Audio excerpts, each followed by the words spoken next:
지난달 이후 계속된 한파로 수산업계에 이어 지역 농가들의 피해도 우려되고 있습니다. 비교적 추위에 강했던 유자나무는 물론 마늘과 양파 등 밭작물까지 생산량 감소가 불가피할 것으로 보입니다. 광양시가 광양보건대에 시행하려던 재정 지원이 보류됐습니다. 하위 등급을 받은 대학에 직접적인 재정 지원을 자제하라는 교육부의 입장에다 대학 정상화 없이는 지자체 예산 지원이 어렵다는 게 이유입니다. 평창 동계올림픽에 한국 선수들의 선전이 이어지고 있는 가운데 지역 시민들이 선수 응원에 가세했습니다. 이번 응원전은 올림픽 조직위원회가 지역 소외 가정을 초청해서 이뤄졌습니다. 여러분 안녕하십니까? 여수 MBC 뉴스데스크 시작합니다. 올겨울 유례없는 한파로 지역 농가들의 피해가 우려되고 있습니다. 특히 겨울 가뭄 여파가 봄까지 이어질 경우 생산량 차질까지 우려돼 농민들의 시름이 깊어지고 있습니다. 김종수 기자가 보도합니다. 한창 가지치기가 이루어져야 할 유자 농장이 한산합니다. 누런색을 띠고 있는 유자나무 이파리들은 올해 작황 부진을 가늠케 합니다. 예상치 못한 한파와 겨울 가뭄으로 유자나무가 고사위기에 처하자 농민들은 애가 탈 수밖에 없습니다. 이상하게 날씨가 이렇게 춥고 또 비다운 비가 오지 않아가지고 나무가 거의 이렇게 됐을 때는 죽을 걸로 지금 생각하고 있어요. 풍부한 일조량과 적정한 기온으로 작물 재배에 최적지로 꼽히던 고흥군도 올겨울 이상 기온을 피해갈 수 없었습니다. 사만사온으로 불리던 겨울철 온도 분포와 달리 영하 10도를 넘나드는 한파가 지속되면서 작물들의 피해가 우려되고 있습니다. 특히 영하 9도의 냉기 속에서도 버텨왔던 유자는 동장군의 위세 앞에 생육 시기를 놓치고 있습니다. 본격적인 재배까지 시간적 여유가 있는 마늘과 양파도 당분간 마음을 놓을 수 없습니다. 유례없는 겨울 가뭄이 봄까지 이어질 경우 제때 물대기를 할 수 없어 생산량 차질이 불가피하기 때문입니다. 자치단체가 나서 현장 방문과 기술 지도를 강화하고 있지만 뾰족한 대안 찾기가 힘듭니다. 가뭄이 계속적으로 이어질 수 있기 때문에 특히나 물 주는 그 관수 설비를 꼭 설치하셔서 물 주기를 지속적으로 하셔야 될 것 같고요. 4월 정도까지는 지켜봐야 될 것 같습니다. 아직 뚜렷한 피해 규모조차 확인이 어려운 상황에서 내년 재배까지 걱정해야 할 상황. 계절은 입추를 넘어 봄을 재촉하고 있지만 농민들의 마음은 여전히 꽁꽁 얼어붙고 있습니다. MBC 뉴스 김종수입니다. 올겨울 계속된 한파로 거문도 해풍쑥의 출하가 한 달가량 늦어졌습니다. 여수시는 거문도 해풍쑥이 매년 1월 중순쯤 출하됐지만 올해는 강한 한파의 영향으로 이달 중순부터 본격적으로 출하를 시작했다고 밝혔습니다. 한편 올해 거문도에서는 190여 농가가 440여 톤의 쑥을 생산해 지난해보다 2억 원 정도 증가한 29억 원의 소득을 올릴 것으로 예상됩니다. 평창 동계올림픽 열기가 고조되고 있는 가운데 지역에서도 시민들이 중심이 돼 현장 응원에 나섰습니다.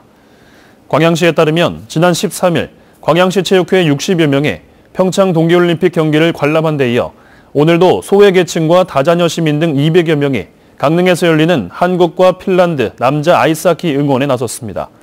이번 응원은 평창올림픽 조직위가 제공한 경기 입장권에 광양시가 왕복 교통 경비 등을 지원해 이뤄졌습니다. 여수시 상포지구 특혜 의혹을 재수사하고 있는 검찰이 관계자들을 지명 수배했습니다. 광주지검 순천지청은 토지 매각 대금을 챙긴 뒤 회사 돈 수십억 원을 횡령한 혐의를 받고 있는 개발업체 대표 김모 씨 등 2명을 조사하기 위해 소환을 통보했지만 이들이 검찰에 출석하지 않고 잠적해 법원의 체포영장을 발부받아 추적하고 있습니다. 검찰은 지난달 경찰로부터 사건을 송치받은 후 압수수색과 관련자 조사 등을 벌여왔으며 각종 의혹 해소를 위해 철저한 수사 방침을 밝힌 바 있습니다. 주철현 여수시장이 전 시민단체 대표를 명예훼손 등으로 고소한 것에 대해 시민단체가 주 시장의 사과를 촉구했습니다. 여수시민협은 오늘 성명서를 통해 주철현 시장이 시민을 고소한 것은 시민단체와 시민운동가에게 재갈을 물리겠다는 뜻이라며 주 시장은 고소를 취하하고 시민들에게 사과해야 한다고 주장했습니다.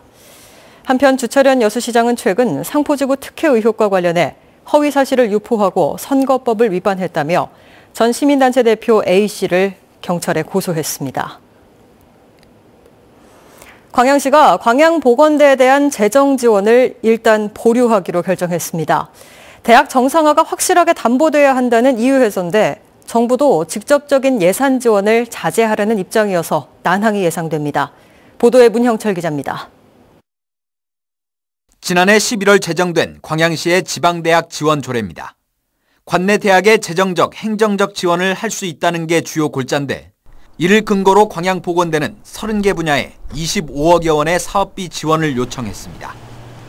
이에 따라 광양시는 조례 제정 이후 첫 심의위원회를 열었고 결국 보류 결정을 내렸습니다.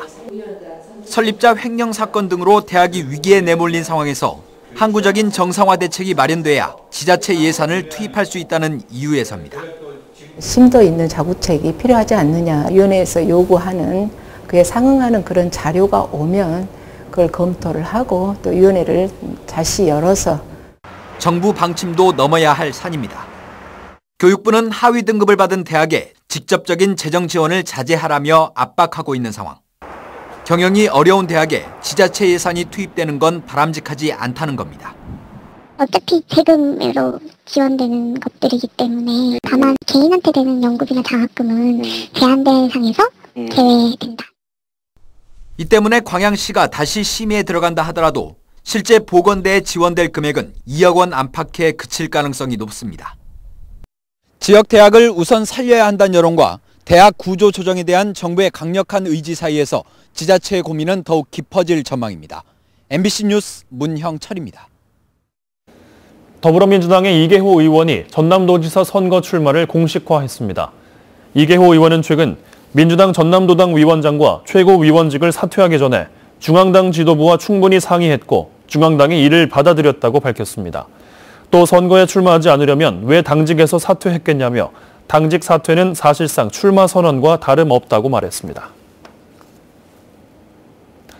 세월호 선체조사위원회가 네덜란드 해양연구소 마린과 함께 참사의 원인 규명을 위한 2차 실험에 들어갔습니다. 이들은 지난달 세월호를 축소시킨 모형으로 보건성 등을 살펴본 1차 항주 실험에 이어 이번 주부터는 선박 운항 시뮬레이션과 모형을 활용한 침수 실험을 실시합니다. 선박 운항 시뮬레이션은 당시 진도 병풍도 해상의 조류 등을 프로그램에 입력해 화상으로 나타낸 뒤 실제 수동으로 조타기를 조작해보는 등 사고 당시 운항을 재현하게 됩니다. 순천시가 24개 읍면동을 돌며 시민과의 대화 일정에 들어갔습니다. 조충훈 순천시장은 오늘 첫 일정으로 숭주읍을 방문해 시민들의 의견을 직접 듣고 주요 정책 방향을 설명하는 시민과의 대화 시간을 가졌습니다. 순천시는 다음 달 15일까지 각 읍면동을 돌며 현장에서 직접 시민들의 다양하고 생생한 목소리를 수렴하고 서로 소통하는 자리를 만들 계획이라고 밝혔습니다. 광양 지역의 도심지 주차난을 해결하고 상권 활성화를 위해 공영주차장을 확대해야 한다는 지적이 제기되고 있습니다. 광양시에 따르면 지난 2013년 7만 900여 대였던 자동차 등록 대수는 지난해 8만 2천여 대로 해마다 3천 대 가까이 늘었습니다. 하지만 시가 보유한 공영주차장은 1만 800여 대 수용 규모에 그치고 있습니다. 광양시는 지난해 중동 일부 지역의 녹지 지역을 축소하고 공영주차장을 신설했지만 주차난을 해소하기에는 턱없이 부족한 데다 환경 문제를 고려해 타워형 공영주차장 신설도 고려해야 한다는 목소리가 높아지고 있습니다. 마리안느와 마가렛 간호사의 희생정신을 알리기 위한 홍보 행사가 동계올림픽 현장에서 열렸습니다. 마리안느 마가렛 노벨평화상 범국민 추천위원회는 오늘 평창에서 열린 오스트리아 올림픽팀 환영 콘서트에 참석해 소록도에서 40여 년 동안 펼쳐온 두 간호사의 헌신적인 봉사활동을 강조하고 두 나라의 우호 관계가 증진되길 기대한다고 밝혔습니다. 전라남도가 올해 역대 최대 규모의 신규 공무원 채용을 추진합니다. 전라남도는 올해 신규 지방 공무원으로 지난해보다 49%, 530여 명이 늘어난 1,618명을 선발하기로 하고 오늘 임용시험 계획을 발표했습니다. 특히 올해부터는 고흥과 해남 두 개군의 거주지 제한 요건이 해제됐고 10개 직렬의 시험 문제는 광주시, 전라북도와 공동으로 출제됩니다. 광양시가 깨끗하고 안전한 친환경 축산물 생산을 위해 친환경 인증 농가 확대에 나섰습니다. 광양시는 축산농가의 소득 증대를 도모하고 축산 경쟁력을 강화하기 위해 올해만 5억 7천여만 원의 사업비를 들일 계획입니다.